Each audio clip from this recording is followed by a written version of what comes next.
All right, so hey everyone, welcome back to the SillyPoint podcast, episode number 9. So today we're back after a bit of a break. Life had us busy with some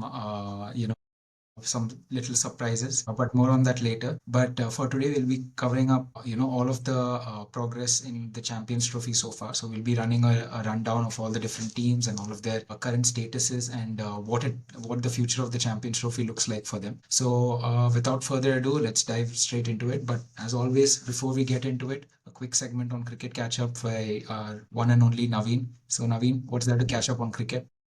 Hi, Hari. How are you? Yes, sir, all good. Glad to be back after a long break. Yeah, so let's dive into what we missed in the last 1 week. Okay, so let's start with our cricket catch-up. We'll start with the Ranji. Yes. Between our last two episodes, we crossed the Ranji semi-finals. Semi-final one was between Kerala and Gujarat. Kerala scored 457 in the first innings. Gujarat were 4 for 9. Okay, in these games, first innings lead matters. It's a 4-day test match. First inning leads matters because when there's a draw. So Gujarat were 455 for 9. They only need two more runs. And their number 11 tried to hit a 4. The ball hit the helmet of their short leg and then it went straight up and was caught by their slip fielder. Very unlucky for Gujarat. Very, very unlucky. Their last 2-3 wickets stitched a 120 run partnership. They were putting a very tight fight, but unfortunately they were unlucky. On the other hand, Mumbai versus Vidarbha was the other semi-final. Comfortable first innings lead by Vidarbha. Top order collapsed for Mumbai. Another very good fight by a lower middle order of Mulani, Shardul Thakur and Kotian. How many times in this season have we seen Shams Mulani, Shazul Thakur and Tanush Kotian save the team both with the bat and the ball? Reminds me of the how Ashwin Jadeja and Akshar used to save the team between 2020 and 2024. Indian team, the lower, whenever the top order fails, lower order chips in with 40, 50 runs each time. Shardul Thakur this year has 500 runs and 30 wickets in this season of Ranji. Let me remind you that he's not playing in IPL. No one picked him. He'll be playing county at the same time. And after IPL, India are going to England. He will be seasoned there. He's also in a very good red ball form. I feel he should be in the 11. Going to WPL, Women's Premier League, Delhi comfortably at the top, RCB are second. Ellis Perry in a red hot form. Back to back 80s and 90s. Let me mention RCB are missing many key players from their title winning last season. Sophie Devine took an indefinite break from international cricket, all forms of cricket. Sophie Molinox, Kate Cross, both are injured and ruled out from WPL. Their key spinners, Asha Shobana and local star and the trendsetter Shreyanka Patil are injured. Ellis Perry, a big blow would have been Ellis Perry, who was injured during Ashes, but somehow she recovered and she started playing, and she's also in amazing form. Yeah, money is a very powerful thing. Yes. So, so last game, RCB were in a super over. They should have won that game. I personally feel Ellis Perry should have come to bat ahead of Smriti Mandana in the power play, sorry, in the super over. But yeah, it didn't happen. So that's it for our cricket catch-up, Hari. Super, super. So now let's dive into the team-wise reviews. So we have a couple of interesting points lined up about the different teams. But since India and Pakistan are in Group A, so let's save it with the best for last. Let's start off with Group B. So Afghanistan, a little surprise today. So Naveen, so what is powering this little team with the big heart? Yes, so before we go into this segment, do you want to tell us some interesting facts and like set the context on what is Champions Trophy, how it started, and some interesting facts about Champions Trophy? Sure. Champions Trophy basically started in order to promote cricket in non-test playing countries, but since it was basically a money-making machine, as usual, all our big boys came in. They're like, "Hey, man, we want a piece of the pie as well," and they just absolutely hijacked the tournament. But yeah, the initial reason why it was created is so that so that we can improve the inclusivity in cricket, and all the smaller nations that generally do not play test can also get, a chance to develop themselves. I think initially it had a different name, right, Naveen? What is the initial name? It's called World Cricket League. Okay, Will's World Cricket League. Nice, nice. WWC. Okay. I think they tried to, avoid the conflict with WWE and WWF. They're like, okay, WWC. So, but interestingly enough, we haven't had a Champions Trophy in a little bit of time. That is because ICC was trying to streamline the entire tournament and trying to kind of cut down and become a bit leaner. But unfortunately, when things are making money, that's a bit hard to do, right? ICC is very close to Gandhi Tata. So they didn't entirely get rid of Champions Trophy. But yeah, here we are. A little small significance about the 2025 Champions Trophy is the fact that it is the first global cricket tournament that is being hosted by Pakistan in over 30 years. Unfortunately, that ended up really poorly for them, which Naveen will be talking about, in much more detail. But yeah, here are a couple of quick things that you can know about Champions Trophy. So without further ado, let's dive into it. Come on, Naveen, let's talk about I Afghanistan. want to add one more point to that. So the first edition of Champions Trophy was held in Bangladesh. The next edition was held in Kenya, and then they realized it's a money-making cow, and then all the big boys took it, as you said. Interestingly, USA has played a Champions Trophy game. Oh, Even before giving to Bangladesh, Florida was one of the venues that was considered, but they didn't have all this infra for cricket back then. But USA has featured in a Champions Trophy. We kind of forgot they had a cricket team until we let them host one tournament in 2024. Yes, yes. So moving to the next segment, Champions Trophy review. So let's start off with Group B. We'll start off with the underdogs, Afghanistan. Yes, in the first game they played against South Africa, and they lost the game. South Africa were completely they beat them in all corners. So they were actually a better team. Nothing wrong for Afghanistan. They are just South Africa are clearly a much better team in bat with and the ball. Their next game, the game that we just watched, Hari, the thriller. yeah. So I was at the gym. I was like, I'm not doing machines today. I'll walk on treadmill so that I can watch the match. So a very interesting game. Afghanistan batted first. England took some early wickets. Afghanistan had a very jittery start. Ibrahim Zadran just steadied the innings, 177 if I'm not wrong. I was rooting for 200. It was not possible. 25 odd runs required in last 7 8 balls. I was like, okay, man, let him bat, let him get a six. At 49.6, when he didn't get that single, I knew he was not on strike for the 50th over. I knew like it's not going to happen. And then he didn't score a century, and then okay, they scored around 326 runs if I'm not wrong, and England came to bat. England had a very good start. Okay, we'll come to that in the England segment. So anyway, they won a really good game against England. Their bowlers did really well. Azmatullah Omarzai, 2024 ICC ODI Cricketer of the Year. He proved today why he is that one. He is what we all think Stokes to be. Okay, what we are saying, Ben Stokes, the nostalgia Ben Stokes, 2019 Ben Stokes. It is 2024 Azmatullah Omarzai, 41 runs with the bat, 5 wickets with the ball. He is him. Anyway, amazing game. I thought when Rashid Khan dropped that catch, I thought the match is over. England were very comfortable to win the game. But England being England, from a very comfortable situation, they just bottled the entire game. So kudos to Afghanistan. Their next game is against Australia.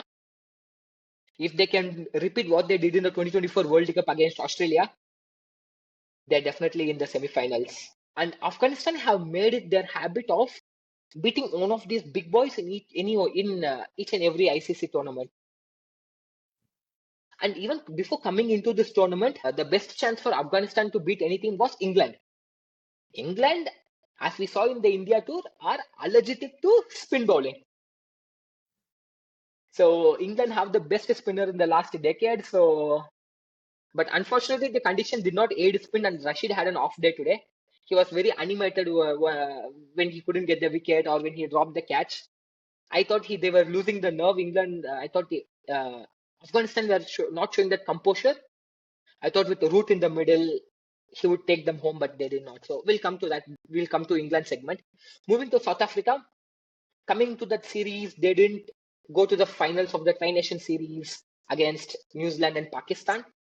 They won their game comfortably against Afghanistan. Ryan Rickelton had a century. Comfortably, they walked past Afghanistan. Their match against Australia was washed out. That was like the key match. So in Group B, we have Afghanistan, South Africa, England, and Australia. Okay, all three of them were going to beat Afghanistan. So whoever is going to win amongst these two teams, they're the ones that were going to go for semi-final. Unfortunately, England did not win against Afghanistan. So that's secondary. So this match between South Africa and Australia was one of the key battles on who will go to the semi-final, but that was unfortunately washed out. And in such a short tournament, how rain affected match will change the whole tournament. In 2017, Yeah, I mean, Champions Trophy has a very good history with rain. yes. In 2017, Australia played 3 matches. 2 of them were washed out by rain, and Australia ended up getting only 2 points, and they were out. They didn't make it to the semi-final. And one more interesting fact when you brought rain, in 2002 Champions Trophy final between India and Sri Lanka, it was a rain affected match. Sri Lanka batted first. They batted for 44 overs or something. They scored 210, 220. I don't remember the exact score. Rain came. They could not resume the game that day. Back then the game came to the reserve day. Back then there used to be this weird rule that when the match gets affected by rain, you don't resume the game, you restart the game. So Sri Lanka batted again. Now they batted a whole 50 overs and they scored around 240. Now India came to bat. India batted for 8-9 overs and again rain came and they could not continue the game. So that trophy was shared between India and Sri Lanka, and that's the only ICC trophy won by Saurav Ganguly. Okay, so in that game, more than 110 overs of cricket was played and we still don't have a winner. So then the rule changed that when rain gets affected, you resume the game, you don't restart the game. So coming back, rain has always been an Achilles heel for South Africa. So rain has played a very bad. Rain has always affected them in the bad way. They were never beneficial of it. Something that everyone knows is 1992 World Cup semi-final versus England. It was a rain affected match. South Africa had to chase down a target in 45 overs. I wouldn't say they were comfortable, but at one point they needed 22 runs of 13 balls. Okay, which was possible. They had their number 8 batting, which was possible. At least it was a challenging score. And rain came in, and once they went back in and then they came back out, they said you have to score 21 runs in 1 ball. Because back then the commercial laws used to be like that. You want to finish the cricket game in the stipulated 3 hours or 6 hours. That's the time you get from the TV commercial. And you want to finish the game before that. So you don't take fairness of the game. You're like, I want to finish the game within the 6 hours. So that then you do some jugaad calculations to finish within the 6 hours. And then you end up doing 21 runs of 1 ball. That's when, after that incident, is when we started relooking into this rain-affected games, the math behind it, and then the modern law, Duckworth-Lewis method was born. And again, something that everyone would remember is the 2015 World Cup semi-final versus New Zealand. It was again a rain-interrupted game. South Africa was batting at, I think, 37, 38 overs. They were batting. Rain came. Rain interrupted the game. And then when they came back, they said it's a 43-over game. And South Africa had only 6 overs to course correct. And in those 6 overs, AB de Villiers was at the crease. They scored 60-odd runs. But see, if you think about them, South Africa, they started their game thinking it's a 50-over game, and they played till 37 overs. And at 37 overs, they said it's a 43-over game, and then they only played for another 6 overs. New Zealand comes into the game thinking it's a 43-over game, so it's like their mentality is different, the way they take risk is different. And then New Zealand won the game, I think 5 runs of 2 balls were required, and then a Grant Elliott 6 of Dale Steyn. Feels like yesterday, no? Nostalgic like yesterday, right? But it was a decade back, Hari. It was a decade back. I still remember You how don't really Morne know it. Morkel and AB de Villiers were crying near the boundary line. So yes. So anyway, for South Africa, they won against Afghanistan. The game against Australia was washed out. Next game against England, which if they win, they'll be through to the semi-final. Coming to our favorite England, our show favorite, which we happen to criticize a lot. Against Australia, let's go to their first game. Against Australia, they scored 350 odd runs, and they should have won that game. So they at one point at the 30 over mark, they were 200 for 2 with 2 set batsmen. 400 was on cards. I would say at least 380 was definitely possible, and England were 30 runs short. They left 30 runs on the field. They scored only 350 runs. Brook failed cheaply. Butler and Livingston, they got out at a crucial moment when they just got started. They were settled. They were about to hit, and then they got out. But credit where it's due. Excellent innings from Ben Duckett. What we have been criticizing in our ODI series earlier before the tournament. England, what we saw in England, they were a bit too aggressive, bit too early. Batters were not carrying their bat, but Duckett carried his bat. I mean, not carried his bat. Cricketing term, carried his bat means he batted throughout the 50 overs. So Duckett scored a daddy 100 today. Really good from England batting. Batting side, at least things are falling into piece. But anyway, they're out of the tournament now. What good is it? So coming to their bowling, Australia were 120 for 4 at that point. They should have sealed the game, but their bowlers let them down. They don't have a second spinner. If your fifth spinner is Root and Livingston, that is what you're gonna have. That's what is gonna happen. England wanted to finish their their spinners overs because the dew was coming in. In second innings, during the late after 30-35 overs, dew would come. It becomes very easy for batting. Ball would come nicely to the bat. So they wanted to hide their spinners and then finish their overs by 20th over itself. So what did that do for Australia? Their batsmen, even though they were 4 wicket down, they were not afraid of losing their wicket. They were comfortable. They could just knock it around knock around 2-2-2 and then 7-8 runs of the over. 7-8 runs of the over. So yes, so England effectively played with 4 bowlers, and they wanted to finish the overs of their spinners before the dew came in. Phil Salt, man, I'll tell this again. We said the same thing in ODI series.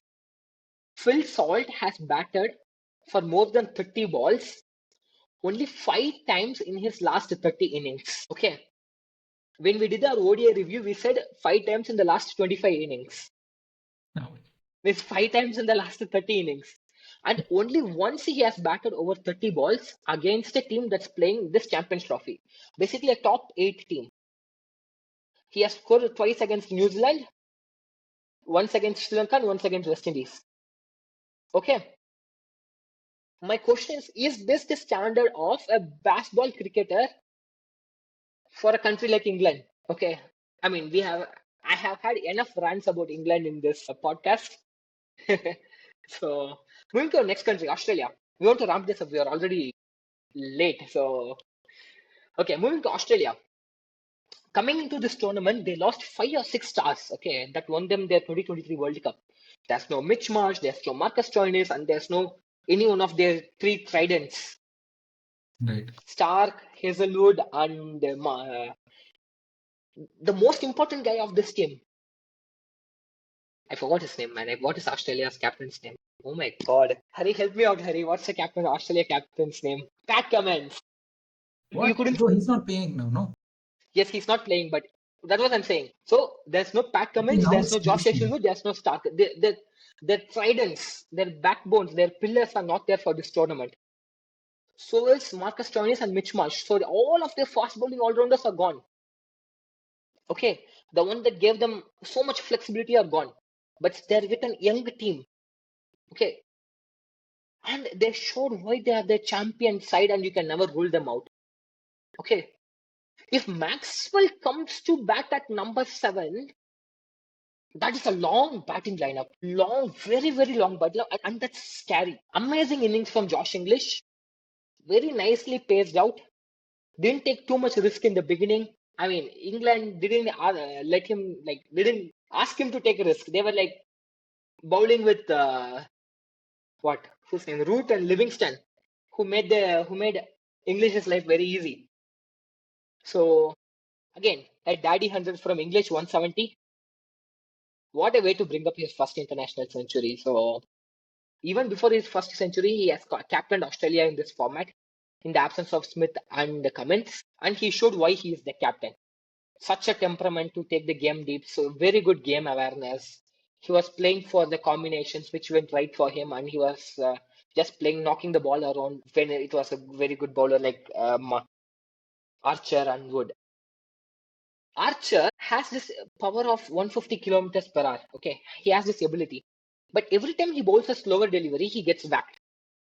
And he bowls a lot of slower delivery. So I don't know, that needs to be reviewed by the management, I think. What's the planning that goes behind? So we saw in 2023 World Cup that win against Australia, Maxwell on one leg scoring 200. That kind of catapulted them into the victory. Like losing first two games, and then this Maxwell innings, and then they were like they just brought that momentum together, and then they went on to win the tournament. Like, Can this innings, this game is what that would take them to another trophy? Maybe. Fingers possible. crossed. So that's pretty much it from Group B. If there's no surprise, Australia and South Africa will comfortably cruise to quarterfinals, semi-finals, sorry. But if Afghanistan can do an upset to Australia, Afghanistan Yeah. are in, but I would give that a less than 5% chance. Wow.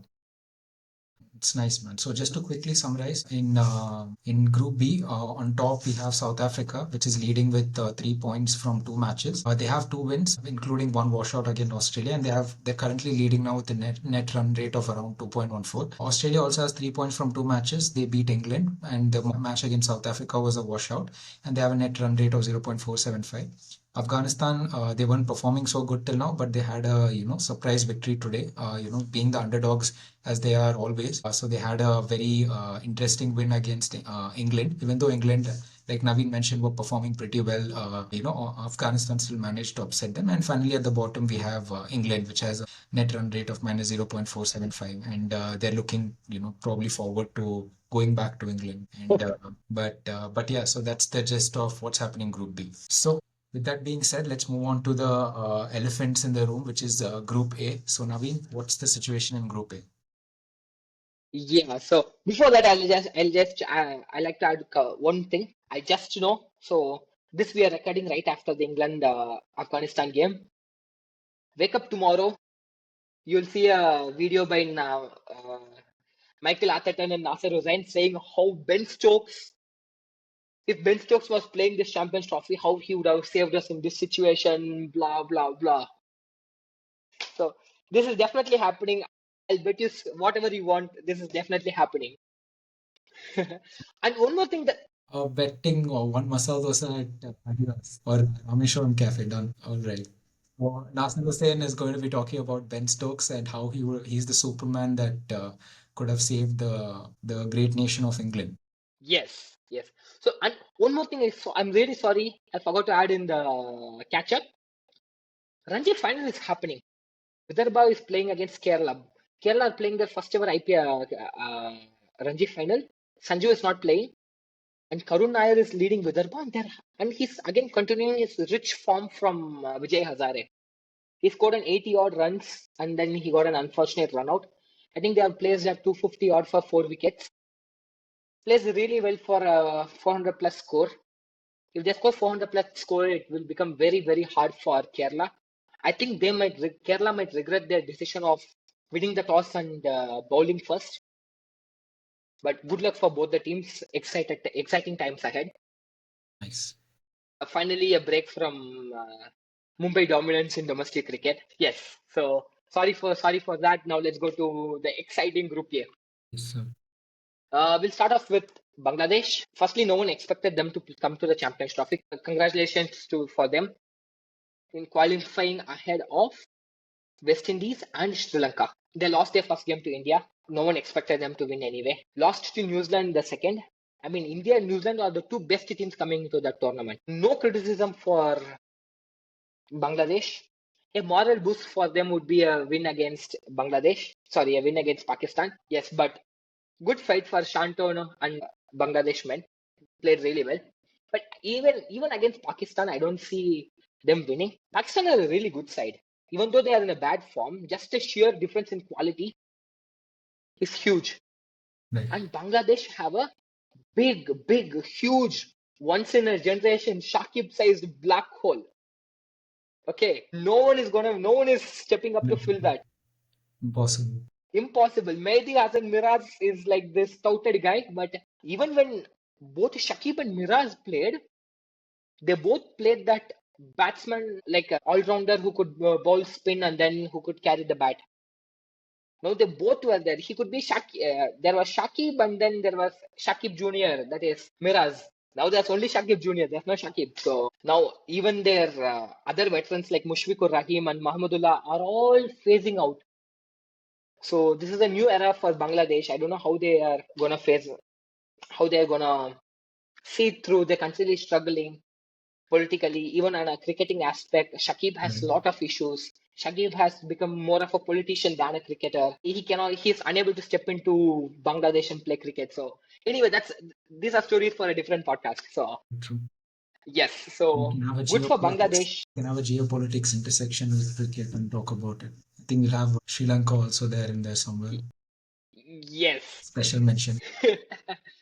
One episode on Geopolitics. is Shakib really a murderer? Did he actually commit any crime? So that's the title of an episode. So yeah, let's not dive into that. So yeah, well done, We Bangladesh. wish the country's strength, obviously. They're going through a difficult phase. I'm sure they'll recover in time. So Yes, but yeah, currently it's not looking great for them, but I'm sure they'll come back strong. they always showed this themselves. Bangladesh, they always had this potential. Like around 2015, they beat England in the World Cup, and they qualified ahead of them to the quarterfinals. Okay, and even in quarterfinals against India, they gave us a tough fight. There was a controversial no ball call for Rohit. Okay, and then Rohit went on to score a century. It was controversial. It was not like it could have gone either way. If it went to Bangladesh side, we were in trouble. We were in trouble that day. Bangladesh always showed this spirit. They're they're that core group of Mahmudullah, Mushfiqur Rahim, and Shakib have gone. Already Mashraf Mortaza is gone. Yeah, they need to find this new core group which could take them for the next 10 years. Bangladesh did in 2015 is what Afghanistan are doing in 2025. Or Ibrahim Zadran. Yeah, I can keep naming Naveenul Haq, Fazal Haq Faruqi. I can keep all 11 names. So yes, so let's continue. So going to New Zealand team, solid team, well rounded. If you want me to rate them for 100, I would rate them 93. I would rate India 94. I would give them 93 out of 100. Every single box is ticked. They don't have this superstar problem like in that India have. They have minimal resources and they are like maximizing their potential. Rachin Ravindra coming into the tournament, he was injured. He didn't play the first game. He came back into the second game and he scored a century. Young, who was Rachin Ravindra's replacement in the first game, he scored a century. Tom Latham has scored a century. Williamson looks to be in a good touch. And how can you forget Superman Glenn Phillips? Can contribute with the bat, can contribute with the ball, and especially in the field. He stands at point. Anyone who cuts a ball and then it's bit on the air, and then this guy will just pluck it out of the thin air. Okay, just this guy, Glenn Phillips, saves the team 15 runs every game on the field. But just the balls which needs to go to boundary, this guy will do some superhuman effort and save it for 2 runs. And he does it like 4 or 5 times a game, and then he saves like 15 runs a game. Okay. And I can go on talking about each and every player in the team and how they are like this well-oiled machine like that just gels together. Will Oruk, I don't know how to pronounce. I might be wrong. Will Orurki. I don't know how to pronounce their name. Next gen superstar. Showed his talent in India. All Indian batsmen were struggling against him. Santa, Mitch Santner, his bowling is like you don't even know he's bowling. He's like he's like this baby-faced assassin, not that threatening. He just very calm, wears the glass, looks like a nerd, and then suddenly you lose 2 wickets for 35 runs. That's all, 37 runs is what he'll give in a game. And then leave his bowling. The way he's using Glenn Phillips and Michael Bracewell as their other two spin option, and he's been very cheeky with them. He'll just squeeze out of nowhere, he'll squeeze 15 overs out of them, which is exactly what England is trying to do with Root and Livingston, but they are not able to do it. And Santa just looks very calm, composed, traits of a very good leader and a quality side. New Zealand has so many captains on their side. I'm sorry, I'm going back to this. Williamson, legendary captain. Tom Latham has captained their side for many years. And then there's Santa. So, yeah, very good side. And I think they will definitely make it to the final. If not, they'll miss out to one of Australia or England or South Africa. I mean, I essentially said the 4 teams which could come for semi-final. So anyway, going to the next team, Pakistan. Our favorite team, fan favorite team. So the tournament is coming. Cricket is coming back to Pakistan after I think 29 years since 1996. Probably they are the first team to host a tournament and get knocked out first. Okay. Yeah, I mean, I you don't. come to expect this Pakistan setting new standards, breaking records, very normal. Yeah, but I mean they are a bit chaotic side. Something is not like on paper it's all there, but they are somehow not gelling together. Captaincy has off behind the scenes there are a lot of issues with captaincy. Coach Jason Gillespie was there. Suddenly he resigned and went. There's no stability with captaincy. Shaheen was appointed as captain after 2023 World Cup. Even before he captained the game, even before Shaheen captained the game, Babar became captain, and then Rizwan became a captain. And none of them captained the game. 3 captains changed, and none of them captained the game. So very big, so much instability behind the scenes. Coaches keep changing. Coach, see, they try to bring some foreign coaches. They bring Jason Gillespie. They bring someone else. It would take time for them to understand the cricket, like understand the politics in Pakistan cricket. And even before they understand and then do something, they lose 2 series. And then so much pressure on that guy. He wants to do something. The management wants to do something. They lose a series. Management wants to say players should stop eating biryani. Players should hold rocks on their head and run over a mountain.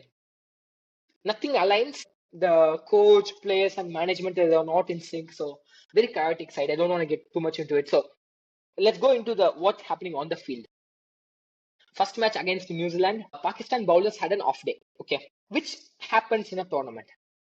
But Pakistan batters seem to have given up the game. Like seem to had no intention of chasing that score from ball one.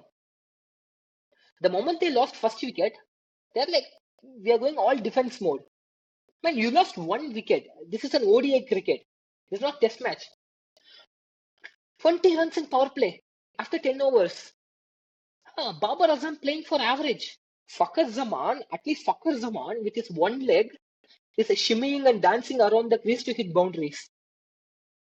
And very, very clever from New Zealand bowlers when Fakhar was there because Santa cleverly operated Glenn Phillips and Michael Bracewell. And they made sure they bowled far from Fakhar. He had to reach for the ball. The ball didn't have pace. He had to generate all that energy. So with one leg, he was struggling a lot. And other end, Babar was like, aha. He was enjoying the Lahore weather. He was just batting. He was just looking at the stands, defending. Huh? So scored 60 runs of 90 balls. Yeah, who cares if the team wins or not? Let me play for my average. So, and don't even start with how Fakhar got injured. Fakhar Zaman. Fakhar Zaman. So don't make it into a shot and get me into trouble. Okay. So Fakhar Zaman trying to field a rolling ball. Okay. Just bent down like anything, and then he cramped his leg. I don't know if it's a back injury or just cramp, but he's ruled out of the tournament. Zero technique. With all the momentum, he bent down, back got injured. I don't know what the fielding coaches do. The biryani, Naveen. I think it's the biryani. Yeah. Really, really bad from the Pakistan team. They dropped a couple of catches, man. I can go on complaining about this team. So, see, the worst thing is, what hurts me most is they have the potential. Babar didn't even show the fight. They are chasing 320 plus, and you cannot score 20 runs of 10 overs. You cannot score 60 odd runs in 90 balls when you're scoring when you're chasing 320 plus. That is the fight, man. Young guys like Salman Ali Agha and Kushbil Shah, they are coming at 5 and 6 and they're trying to hit. They want to win. Where is this fight from Babar, Rizwan, and the senior guys like Fakhar Zaman? I mean, Fakhar Zaman. Okay, I'll keep Fakhar Zaman out because he actually showed some spirit. But other guys, where is the spirit? Don't you guys want to win? Show up a good fight and then lose. No, don't lose like this. This is what hurts the most. And the second match against India was even bad. Now Fakhar Zaman is injured. Imam ul Haq comes into play. Imam ul Haq comes up. We saw in the ODI series itself, we saw in the Tri Nation series itself, Babar cannot bat at the top. Babar has to come at number 3. I am saying, everyone in the universe is saying Babar has to come at 3. And he's standing in one leg that he'll bat at top. Okay. Now Saud Shakil, who looked like bit stable, who was the only one who's like, okay, he can hit the ball, he can give you a good start. Now Saud Shakil goes to number 3. Imam comes at the top. Imam and Babar. Why do you chop and change in one tournament? So again, Imam ul Haq run out. Probably runs in that ul Haq family, Imam ul Haq. No one can run between the wickets. And again, yeah, as I said, Saud Shakil at number 3. Babar cannot bat. Babar cannot bat at the top. Your designated opener is injured. Babar is a walking wicket who's trying to save his average. Where is the team management? What are they doing? Where is the plan? Rizwan says you win. Rizwan, after the match, he comes out and says you win or you learn.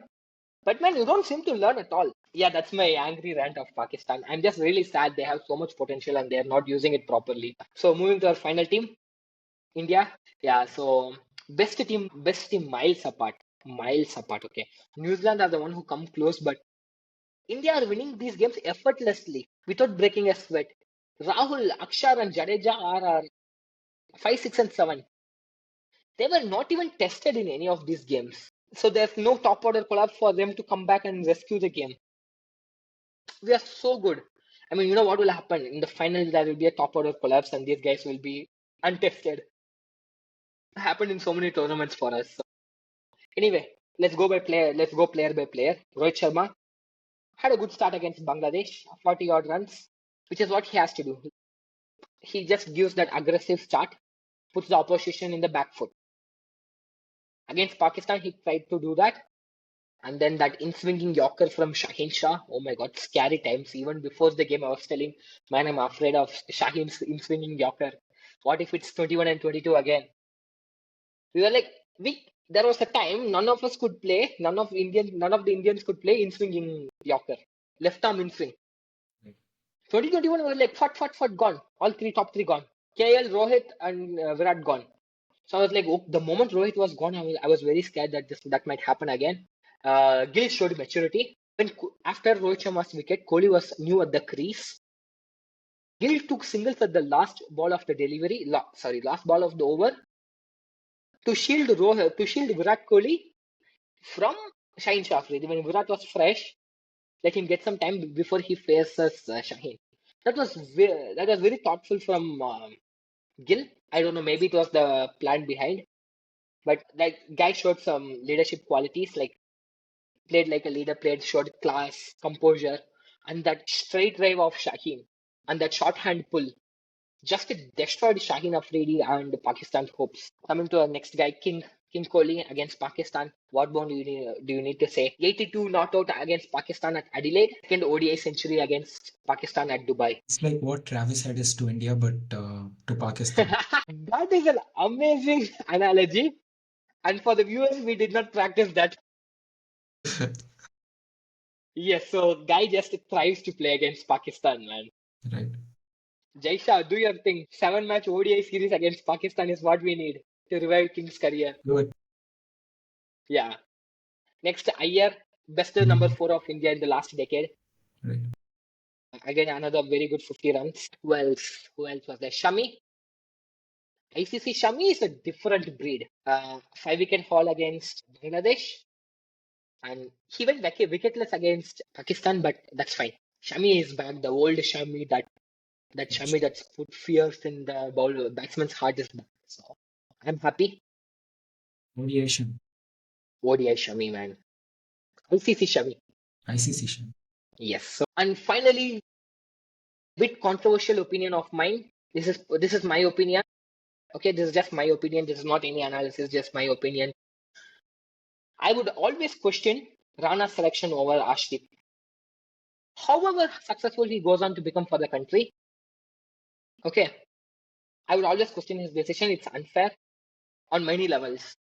For a guy like Gambhir, who preaches that people have to play red ball to be selected for the red ball team and white ball relevant format to be selected for that team, and just cannot play IPL and go for into the country.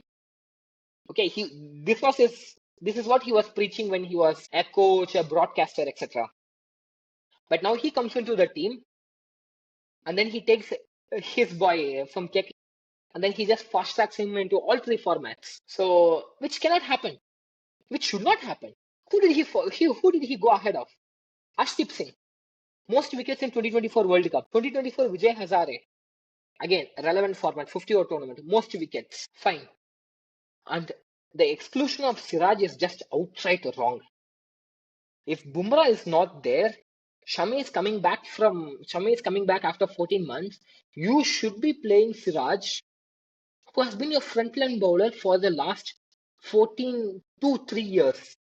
Okay, all format bowler. I know, yes, Rana is playing well, paying dividends to Gambhir and the management's faith, but this is wrong, in my opinion. It sends a bad message, right? It sends a very bad message to youngsters in the country who you can't just say something and do the opposite. This is going to The create same thing with the same thing with Karun Nair.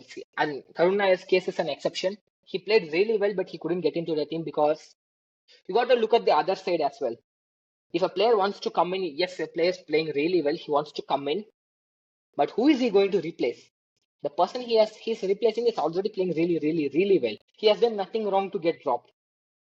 So that's the case for Karun Nair. I don't disagree with it, but yeah, Harshit Rana's selection is a bit controversial. It sends a wrong message to the people who are grinding in the domestic in Ranji and Vijay Hazare, and just rewarding the people who play IPL is wrong. But it's going to be an interesting dynamic because it's not to say that IPL also doesn't have talent. IPL also has extremely good talent, and yeah, some people are interested in the commercial aspect of things. So it'll be interesting to see how like the pipeline for talent in India changes after this. See, Who knows? that's what I'm saying. Yeah, you find talent through IPL. Okay, now go back, play Ranji, play Irani, play smart, play Vijay Hazare, and then prove your worth. Then come to India.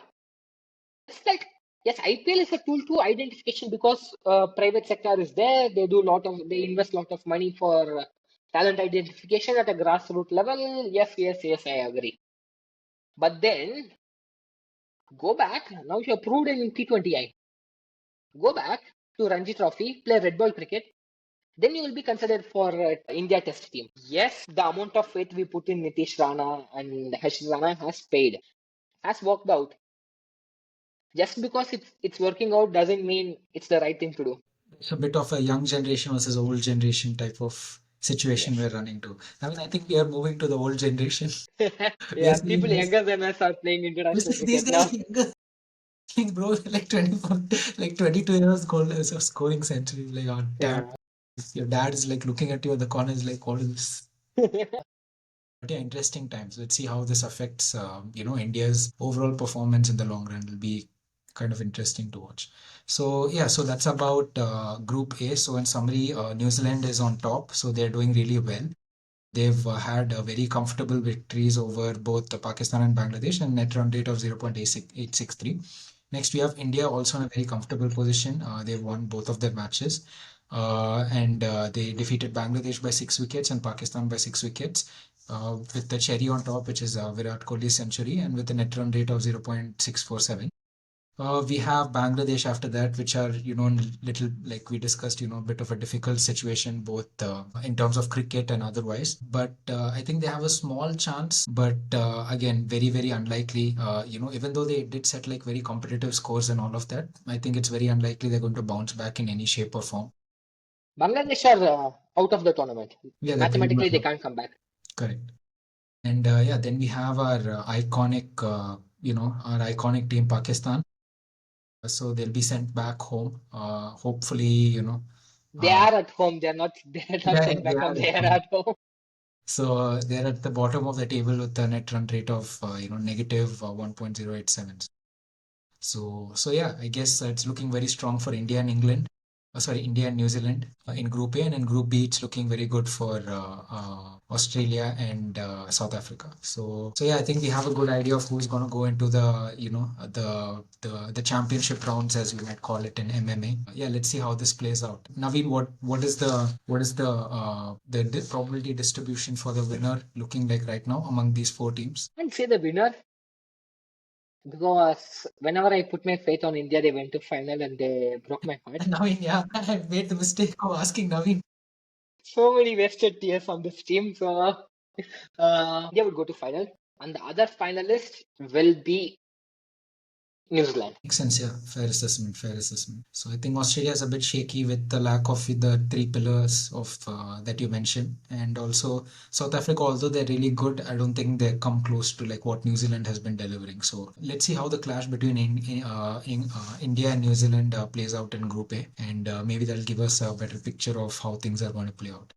So yeah, thank you so much, Naveen. A lot of insightful points. A bit of a lengthy episode, put together a lot of interesting information, and let's see how it plays out in the tournament. And yeah, fingers crossed. Let's bring it home, as England would say it. No, it's coming home. So Yes, so it's yeah, coming. let's see how this drama plays out. As usual, thanks for watching. Like, share, and subscribe, and we'll see you in the next one. Tata, bye bye. Bye bye. Good one.